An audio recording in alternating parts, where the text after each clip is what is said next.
বর্তমানে অনেক গরম, মাঝে মাঝে বৃষ্টি হচ্ছে, কিন্তু তারপরেও ভয়াবহ গরম।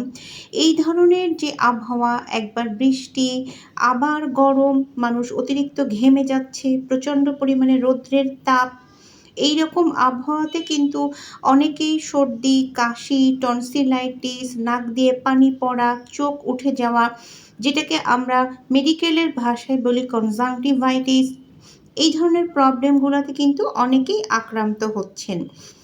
এই মগটাতে আমি নিয়েছি নর্মাল পানি, গরম পানি না। অনেকেই বলেন যে গরম পানিতে লেবু চিপে খাবার জন্য, নর্মাল পানিও হতে পারে, কারণ এমনিতেই গরম পানি খেতে ইচ্ছা করছে না। তবে গরম পানি নিলে সেটা ভালো হয়, গলার মধ্যে জমে থাকা রোগ জীবাণুগুলো ধ্বংস হবে।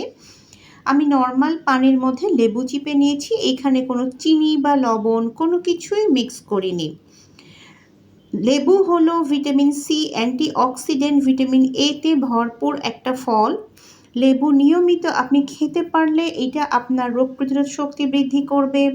যাদের একটুতেই ঠান্ডা লেগে যায়, ঠান্ডা লাগার সমস্যাটা দূর হবে। এবং আমাদের রক্তের মধ্যে ভিটামিন সি কিন্তু প্রয়োজনের বাহিরে আর সংরক্ষিত হয় না, এটা ইউরিন দিয়ে আমাদের শরীর থেকে বাহিরে চলে যায়। এই জন্য অবশ্যই নিয়মিত ভিটামিন সি খাবার চেষ্টা করতে হবে। ভিটামিন সি ভীষণ জরুরি একটা ভিটামিন। এই যে এখনকার যে ওয়েদার, গরমে যে ঠান্ডাজনিত সমস্যাগুলো হচ্ছে, সেইটার জন্য ভিটামিন সি এর কোনো বিকল্প নেই। অনেকে বলেন যে আর্লি মর্নিং ঘুম থেকে উঠেই লেবু দিয়ে পানি মিশানো শরবতটা খেতে হবে। আপনি সকালবেলা টাইম না পেলে দিনের যে কোনো সময় খেতে পারেন।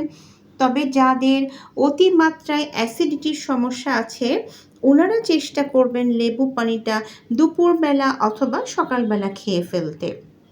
এবং অবশ্যই লেবু মেশানো পানি খাবার পরপরই দুধ অথবা দুধ জাতীয় খাবার বা দুধ চা খাবেন না, তাহলে অ্যাসিডিটির পরিমাণ বেড়ে যাবে।